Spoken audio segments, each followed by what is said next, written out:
just begun to set across the horizon. It was a perfect evening for the disciples to just end a long day. They had been with Jesus all day. They had been healing and helping people, and Jesus had been teaching people, and they were just kind of exhausted. And so Jesus says, hey, we're going to cross from this side to the other side of the lake. And the disciples are like, this is going to be great. This is kind of what we do. And they would have checked the horizon. They would have checked the red sky at night, sailor's delight. And they would have said, this is perfect. And you can kind of picture as they're working their way across, you can picture kind of Peter casting out. He's reeling in because there's nothing better than a fresh fish on a lakeshore fire when they cross the other side for some dinner. Maybe they were splashing water on each other. They just relaxed. But something was about to shift in the atmosphere.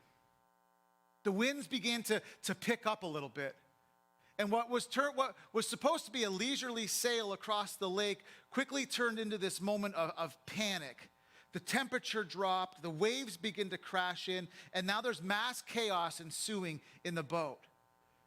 And maybe Peter and John start grabbing buckets and they're bailing water out as fast as they can. And James and Philip are pulling down the sails, and the rest are rowing. And there's more water, and there's more water, and there's more water, and they're beginning to sink. And there's just no way around this. They're seasoned fishermen, but there's no way through this, and there's no way past this. And they realize in this moment that there's nothing they can do to stop this from happening. And so they turn to the back of the boat because Jesus is with them. And they say, Jesus, Jesus. And he's sleeping. He's taking a siesta in the back of the boat. And they wake him up, and it's not a quiet aroused from sleep. It's this chaotic, wind is howling, it's crazy, and they're yelling, Jesus! They're yelling at him, Jesus, don't you care about us? We're going to drown. Don't you even care? And I wonder if Jesus wakes up and he wipes the sleepy seeds out of his eyes and does something you're never supposed to do in the boat in the middle of a storm. He stands up. And all he says is a couple silent words. Silence. Be still. And all of a sudden, everything goes back to the way it was just a few minutes before that moment.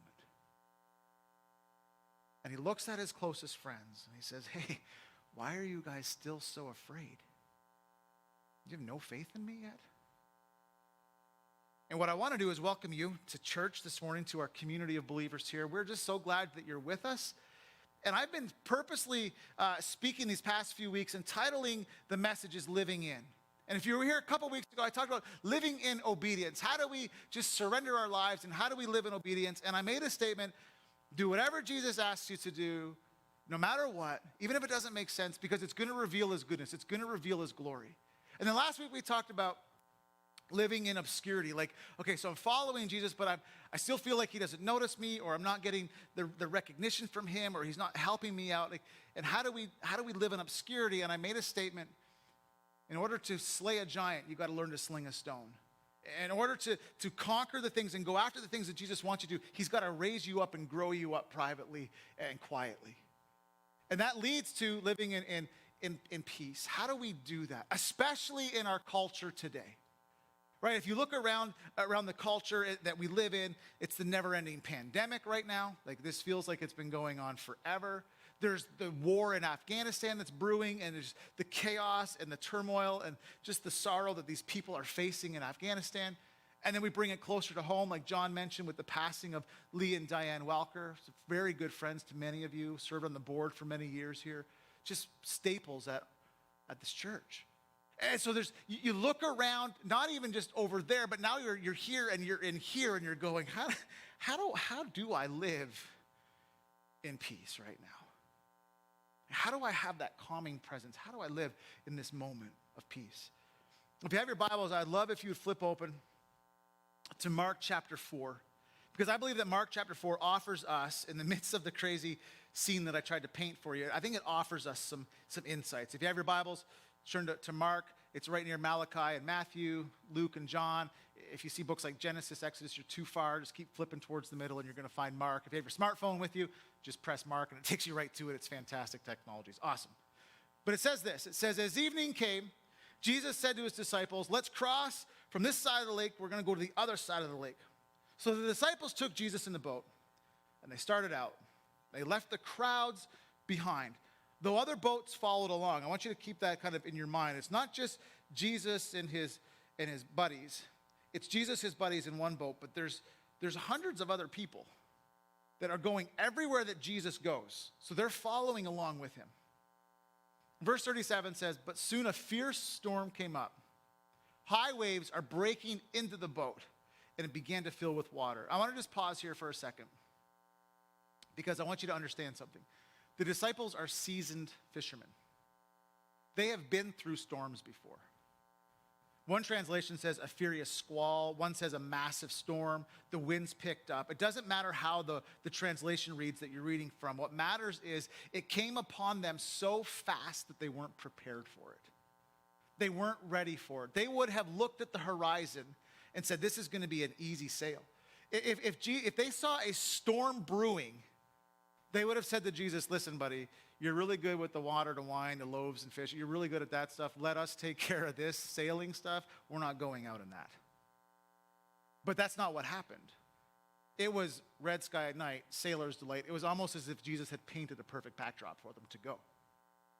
And the storm catches them off guard. How many of you lately have been caught off guard by something? Something has just kind of caught up to you, crept up on you. You just didn't see it coming. And I think about technology. Now, I'm 41, so I'm older than young, but I'm not old. I'm middle of the ground. That's what I call myself. I'm halfway there. That's what I tell my wife. Got 40 good years left. Then we're done. But I can remember dial-up. Remember this? For all of us old people? And if you're on the phone and somebody tries to hop online, it like blasts your eardrums. Like, think about technology. Dial-up was like 0.0001 megabytes per second. Technology has advanced so much in just a few short years that you can get in your home 1,000 megabytes a second of internet speed. Now you're like, well, what does that mean? I don't know. I don't know. I don't know what 1,000 means, but anything biting you 1,000 times a second, really fast, right? Like, that's just incredibly fast. I think about dial-up internet. You can get up to 2,000 megabytes. It's crazy to me. Think about cell phones. Who had a car phone when they first came out? And it was like this big, and it sat in the middle console in your car, right? And you had to hold it like this. Hello. And like they were just monstrous. And then we've grown in cell phones. We had flip phones and candy phones and the candy bar or the clamshell or the razor. And now we have an iPhone. And it came out 15 years ago, the iPhone. It's not really a long time, but when you think about it, there's been 15 iPhones that have come out for the last 15 years. Think about vacuums. They vacuum themselves now. You just beep, press a button and away it goes. I remember the jetpack vacuum where I would stand here and brace myself, and my brother would grab it and kind of throw it on me, and it hit you, and you got a vacuum. Or the turtle shell. Remember the turtle shell that was the longest hose? You didn't have to move it, but you walked with the hose everywhere because that's how long. But now you just press a button and it does it for you. Think about cars. They drive themselves. You probably have a car, maybe you have a car with adaptive cruise control where all you do is press cruise, and if there's a car in front of you going slower, your car automatically slows down. When that car moves, it speeds right back up. Tesla, these cars drive themselves. Think about pizza. Do you know you can order a pizza from your phone? And then it's going to tell you, hey, Paul just put your pizza in the oven. Hey, fantastic. Paul just took your pizza out of the oven. Well, that's kind of cool. Paul just cut your pizza. Hey, I hope he cut it well. Paul is now on the road to deliver it to you. The only thing left in the pizza game is for Paul to chew it up and spit it in my mouth. That's the only thing left in the pizza delivery game, and that, Lord willing, never happens. Or televisions. We have 4K, and now there's 8K coming out. I don't know what that means, but 8,000 anything. Like, if you gave me $8,000, I'd be like, that's a lot. Like, 8,000 anything is fantastic. A little while back, Eli, who's here, we were watching television, and it was in a standard definition. And he looked at me, he's like, is the TV broken, Dad? Like, why is that not clear? I said, that's what I grew up on, son. Like, that's standard definition. I think we were watching MASH or something. Like, that's standard definition. He goes, well, it hurts my eyes.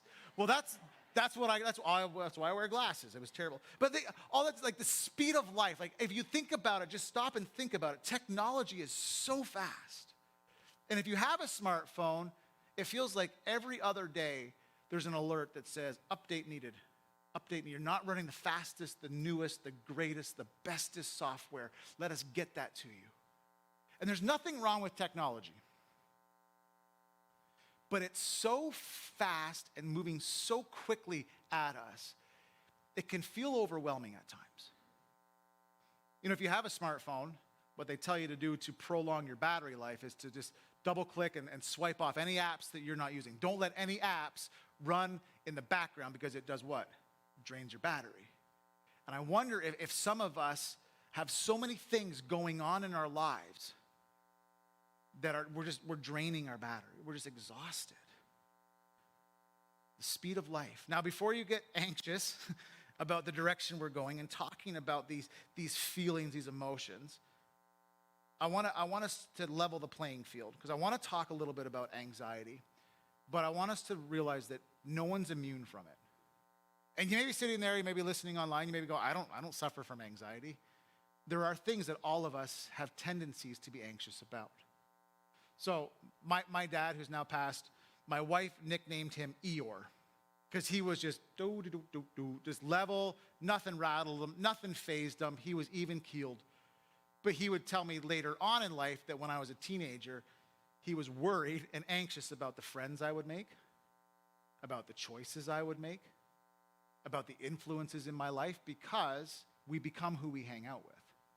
So even though nothing rattled him and nothing fazed him and we called him Eeyore, he was prone to anxiety when it came to me.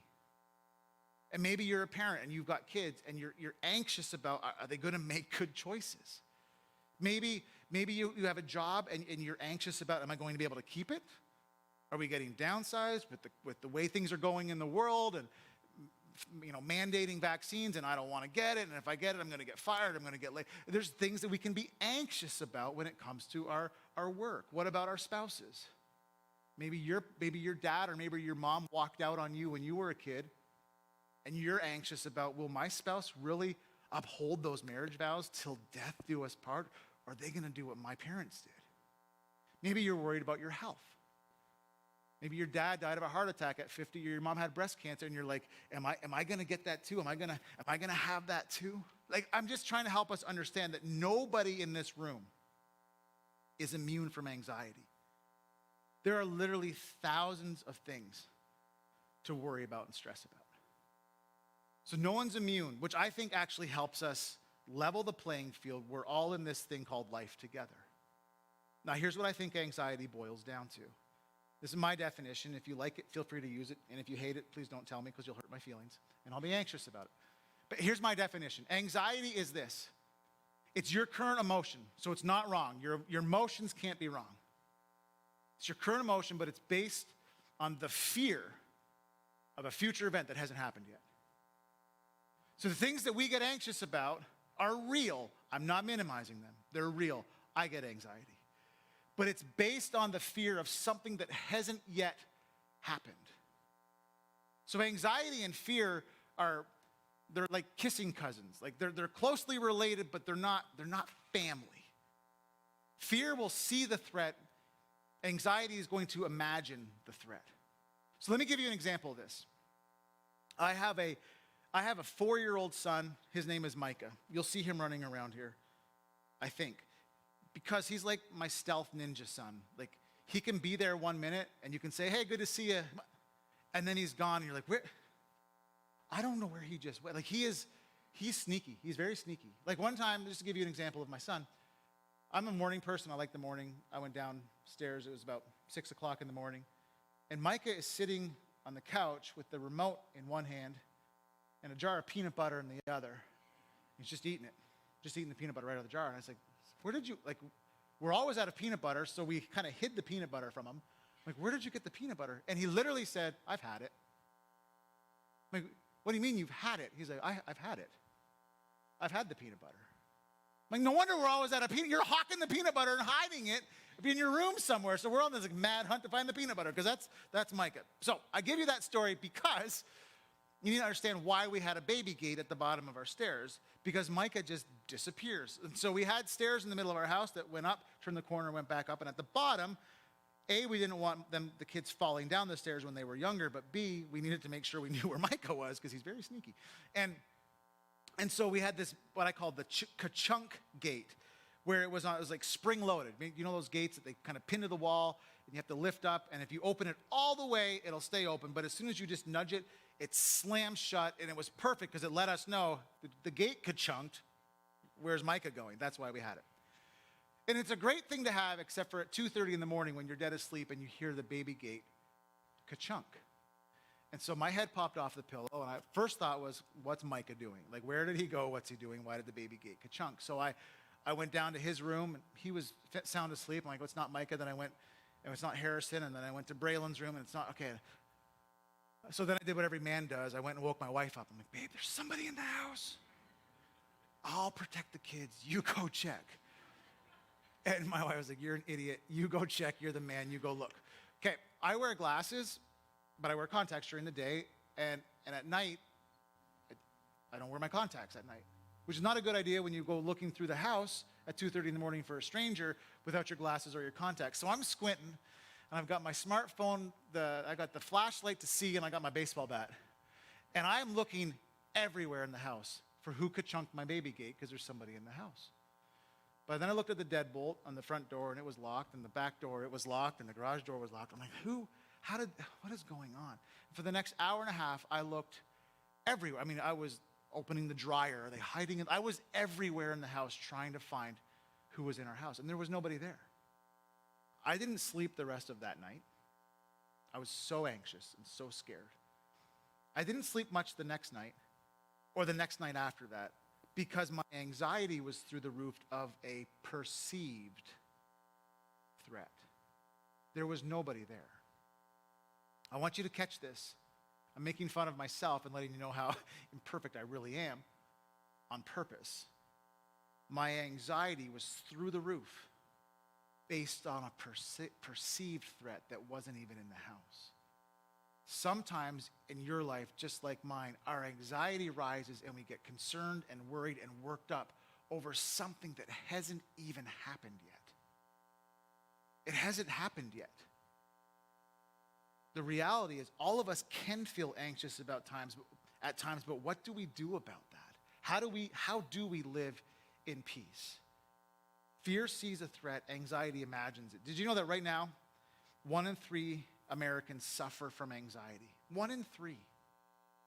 Teenage anxiety is at an all-time high. Stress of cyberbullying. Will my post get enough likes? Right now, $300 billion a year is spent on anxiety medication alone. Just one medication, anxiety meds, $300 billion a year. And let's be honest, we're the most secure, safest generation that's ever been. We just are.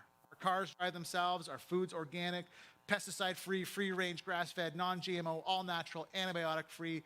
We have doorbells that have cameras in them so we can see who's coming in our house. Like, we're the safest generation that's ever been, and yet anxiety is at an all-time high. I'm going to tell you why. Because we're never off anymore. Our brains, our schedules are never off. And if you're a spouse, a wife, you're going, my husband's brain's never on. What do you mean? Guys do dumb things. Just give us that, okay? You watch YouTube and the fails. It's always guys. That's how God created us to hurt ourselves, okay? Just love us and accept us. But we're always on. Our brains are never off. You get an email, ding. You follow sports and the game's over or there's a notification, ding. You follow the stock market and something fluctuates, ding. You get a text message, ding. We're always on. We're constantly inundated. And I talked about it last week. I talked about when was the last time you were off? Remember me asking that question? When was the last time that you just drove to work in silence? That you didn't have a podcast going, you didn't have Netflix rolling, you didn't have anything. You just sat and listened for the voice of God. When was the last time that you did that? Probably been a while. Because we're always on. Even when we're doing our quiet time, our phone's right beside us. Ding, notification. I better check who it was. What if they need me? And the reason is because we're not patient people anymore. I am guilty. Whew, guilty as charged. My kids now ask me at this stop sign right here, are we in a traffic jam? I'm like, son, there's 4 cars. What do you mean we're in a traffic jam? But they'll, as soon as they see 3 or 4 cars, and I go, oh, I gotta wait. Come on, let's go. I'm teaching my 4 and 6-year-old to be impatient. As a driver, I've got to check myself. They'll ask a question. Are we in a traffic jam? No, there's 3 cars. Like this isn't a traffic jam. I'll have my wife redirect me around traffic, so I even have to drive an extra hour because I don't want to sit on the highway in a traffic jam. But I'm teaching my kids that. I've got to correct that because we're not patient people anymore. We just don't have to wait for anything. So last week we were out to dinner with some good friends of ours that are our neighbors. It's kind of our farewell dinner, and we're out, and we had reservations for 6:45, and at about 7:15 we were just getting seated. And we had to wait a half an hour. It's whatever. But my neighbor doesn't like to wait very long, and I could watch his anxiety rising as we sat in the waiting area. He's like, what time were the reservation? 6:45. It's now 7:50. Like, I could watch him getting frustrated. Waitress comes about at 7:15, and he's just irritated already. So he's like, here's my order, here's my app, here's my drink, let's go. At 8:30, our food finally came. Now, you're like, well, that's a long time. It is a long time, but we had conversation. We're friends. We're laughing. We're jovial. They've got their drinks. We've got our appetizers. It was fine. It might have been close to 2 hours. It's okay. You know when the manager comes over and says, hey, how is everything? They always ask that question. Before the manager could even ask the question, my neighbor says, you don't even want to ask me how my time has been here. And now my wife is not a confrontational person. She's like hiding behind me like, oh, this is so awkward. And I'm like, ooh, this is going to be good. Tell me more. And she said, well, do you mind me asking why? He said, well, we've been waiting for 2 hours. An hour and 45 minutes for our food. Like, why should we have to wait that long? If I wanted to cook, if I wanted to have to do this, I would just make it, I'm home myself. I'm here to, it was just this awkward moment. And I love my neighbor. I think he's awesome. And he wasn't wrong. I mean, 2 hours is a long time, but I'm thinking to myself, we're just not patient people anymore. We just don't like to wait. But did you know if you read Galatians and you read the fruit of the Spirit, love, joy, peace, patience, you can't have patience without peace. You can't be a patient person if you don't have peace. And you can't be a joyful person if you don't have peace. You can't even be a loving person if you don't. They all go together. Love, joy, peace, patience, kindness, gentleness. They all flow together. Self-control. You can't just pick and choose which ones you want to have. They're all intertwined. So if you want to have love and joy and patience, you have to have peace in your life. So I asked it last week, I'll ask it again this week. When was the last time you just sat and listened for the voice of God? Just sat and listened. Like the lyrics we just sang, word of God speak. Word of God speak. Speak to me. When was the last time you just sat and listened? Now you're thinking, Dan, this is awful. I feel terrible about myself. I come for encouragement and hope. This is not it. Let me get to it right here for you. Pick it up in verse 38. Jesus was sleeping at the back of the boat with his head on a cushion. The disciples woke him up shouting, teacher, don't you care that we're going to drown? Pause there for a second. You imagine asking Jesus, don't you care? That's offensive to Jesus, especially right in this moment. The disciples have just watched him minutes ago heal people and bless people and let people touch the hem of his robe to be healed and to be blessed. And he's cared for people. They've traveled thousands of miles on their feet to be with people, to minister to people. So to say, don't you care? Do you think Jesus is kind of like, hello? Of course I care. But did you catch something? I only caught it earlier this week when I was doing the study. He was asleep at the back of the boat with his head on a cushion. You know what that struck me this week? Was that was premeditated. He brought the cushion knowing that he's going to be in the middle of a storm because he's Jesus and knows everything, and he still brought a cushion because he knew the value of rest for his soul. Don't fly by this. This was not a life preserver cushion. Didn't have them back then.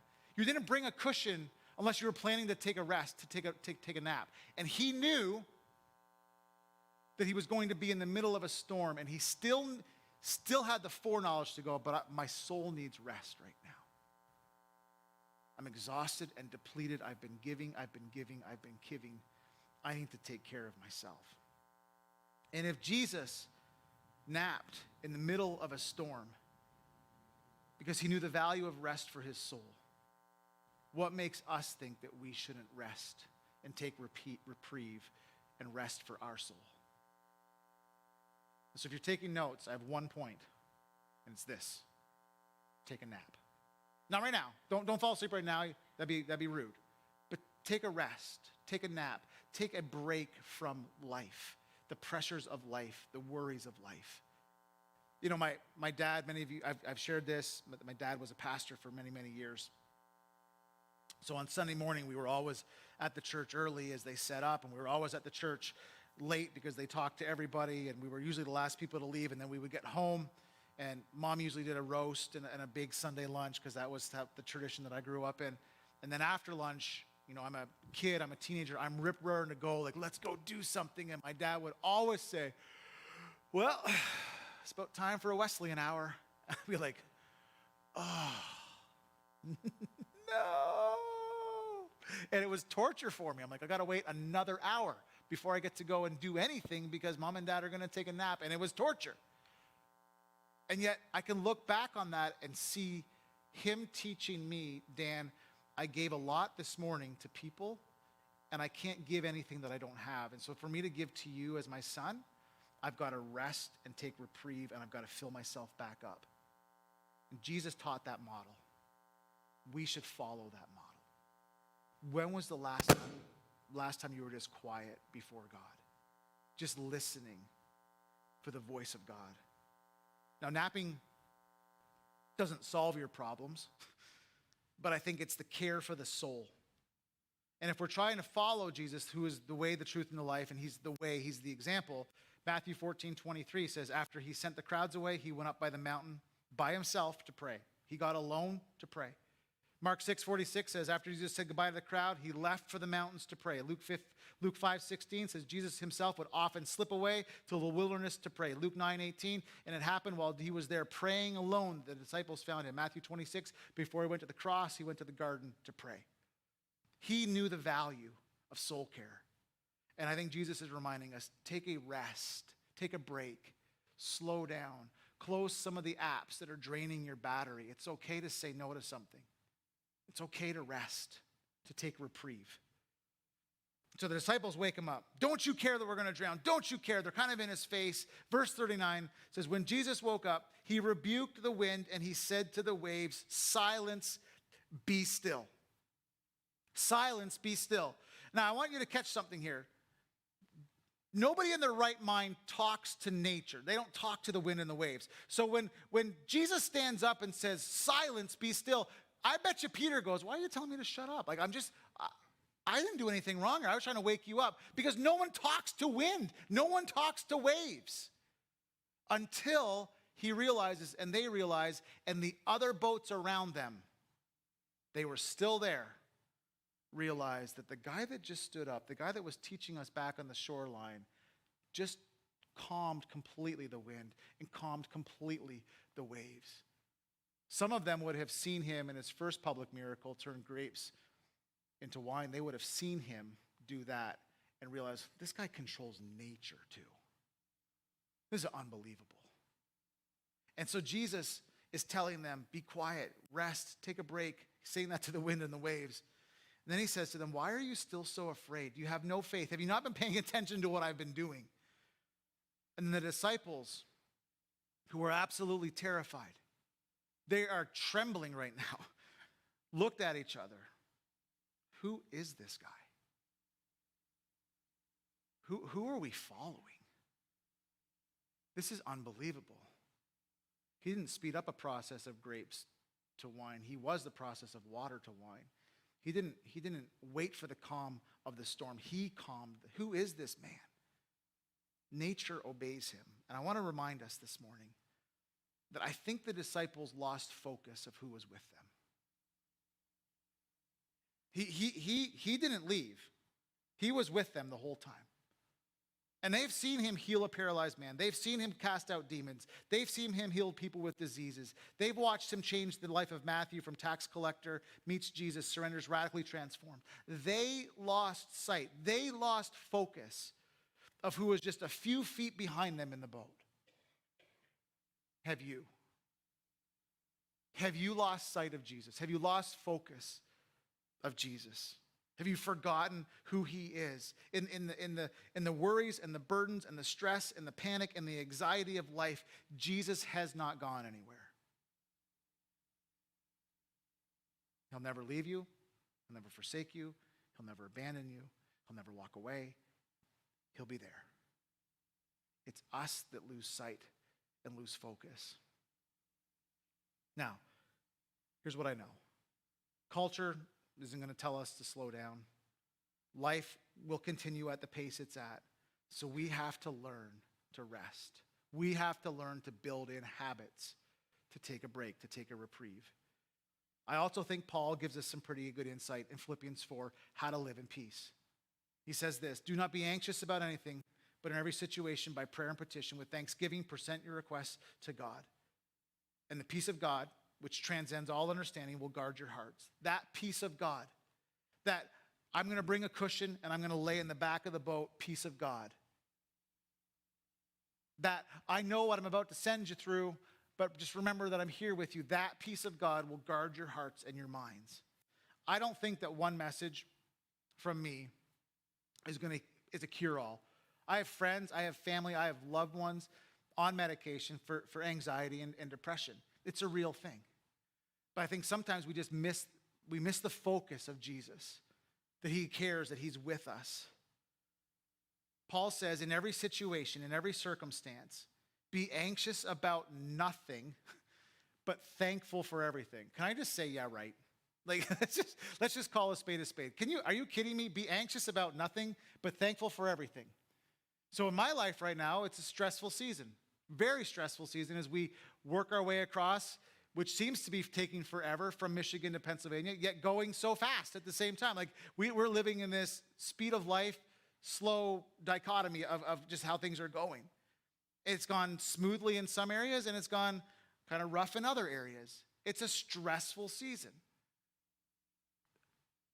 The Meneelys have graciously opened up their home so we can have a place to stay for a few weeks until we're into the parsonage. And so if you're a praying type, pray for Don and Carolyn as we invade their space with 4 kids, right? Like it's stressful, but I have to remember Paul says, in everything you're going through, be thankful. Because anxiety and thankfulness can't live together. One will win and one will lose. So if we're not thankful in every situation, anxiety, stress, worry, and burdens will take the cake. So in this situation, I have to remind myself, I have a lot to be thankful for. And if you're thinking, I don't have a lot to be thankful for, then maybe you're a selfish person. Because let's be honest, we can thank God for a lot of things. Our freedom, our health, our safety, our finances, our spouses, our children, this church, your friends, your job, unemployment if you don't have a job. I could keep going and going. There are a lot of things in our lives that we can be thankful for. But anxiety and thankfulness can't live together. One will win and one will lose. Where's your focus? Now I want to wrap up our time together and I want to ask you a question. We're going to go right to the very end. I just want to ask you a question. Right now in your life, are you carrying a load that you're not rated to carry? That you're not qualified to carry? Let me flesh this out for you. So in high school, my parents had a blackberry-colored, wood-paneled Dodge Grand Caravan. That's what we drove as teenagers to school. Not awesome. Wasn't sexy at all. Little embarrassing, if I can be honest. That blackberry wood-paneled Dodge Caravan. That's what my brother and I drove to school. Gives me the shudders. But my dad had put a hitch on that, and I think he just built a trailer, if I'm being honest. I don't think it was roadworthy. But he hauled stuff, his tractor, his mulch. He hauled all sorts of stuff in that trailer. And we have a cottage, grew up in the summertime at a cottage on a lake. And my dad and my brother and I were doing some repairs on the cottage. But we needed to go to the lumber yard and get some 2x4s and some 4x4s and some plywood, all that stuff. So my dad hooked up his, I think, homemade trailer and to our wood-paneled minivan, which isn't really rated to carry a lot of weight. Went to the lumber yard. My dad, my mom, my brother, and I. And we are just loading that thing to the gill. I mean, it's just, you can just see the car going, so it's like squatting and rubbing on the frame and all that stuff. And my mom said to my dad, honey, are you sure this car can handle this weight? Are you sure it's rated for this? And like every man is like, we'll be fine. We'll take her slow. Well, we took it slow, but not on purpose. So we're driving, but to get back to the cottage, we had to go on a Highway 7, which was the only highway through Ontario. So we had to go on a main highway.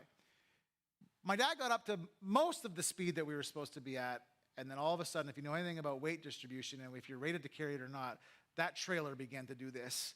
And all of a sudden, the trailer flipped, the car started spinning, and there's 2x4s and 4x4s and plywood all over the highway.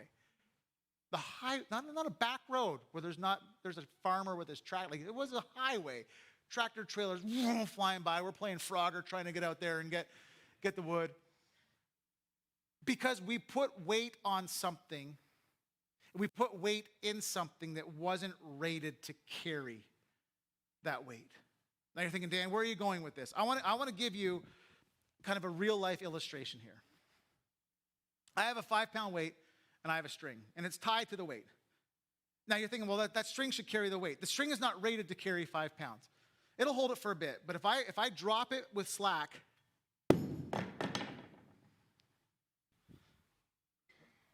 it's going to snap the string.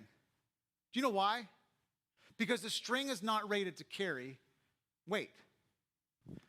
I also have a 10-pound weight, but I have it attached to a chain that's rated to carry it and a handle pulley system that's rated to carry it. So I can drop it and I can swing it and I can move it and it's never going to come off. Do you know why? Because it's rated to carry the weight. So if Jesus is this and we're the string, you know what I can keep doing to Jesus? I can keep adding stress, and I can keep adding burden, and I can keep adding anxiety and pressure and fear. I can keep adding it over and over and over to Jesus. And you know what he's never going to do? He's never going to drop it. Ever. Because he's rated to carry the weight that you're not, that I'm not. In every situation that you're going through, it has weight. It has bulk. It has girth. And in every situation, Jesus is saying, cast your cares upon me. I care for you. I'll never fail you. I'll never let you down. I'll never abandon you. I'll never walk away from you. I will carry it for you. And yet so many of us are like the string. Can I just be honest? In stressful situations, if I don't go to Jesus first, I snap. I break. I don't do well. I apologize to my 15-year-old last night for yelling at him. I snapped. Because if I don't go to Jesus first, the pressure and the worry of life will kill me. And I think there's some of us in this room that are so burdened right now with stuff. We're going to other things and other people to fill it. And Jesus is saying, bring it to me. I'll never let you down. I'll never fail you. And you can toss me and you can throw me and you can try and get rid of me, and I'll be on that cushion with my head resting, just waiting for you to come to me. Because eventually the pressure and the worry of life, we have to go to him. And so here's what I want to ask you in closing.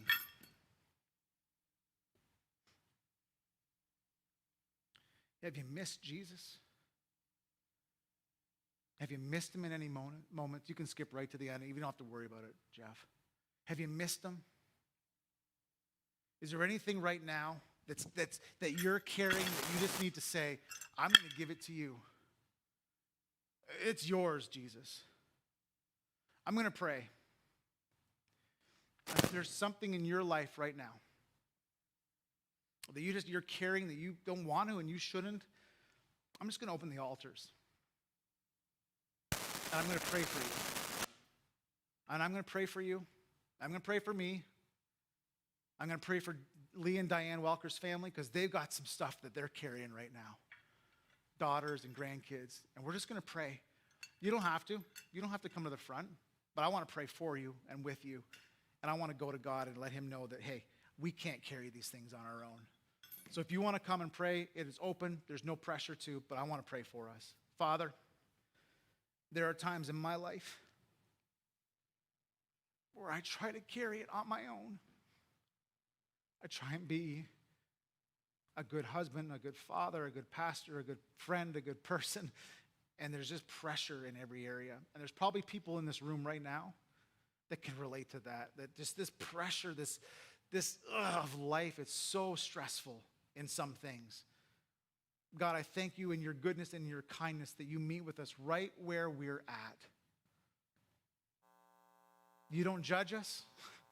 You don't laugh at us. You don't mock us. We can come to you with open arms and say, hey, I need you right now, Jesus.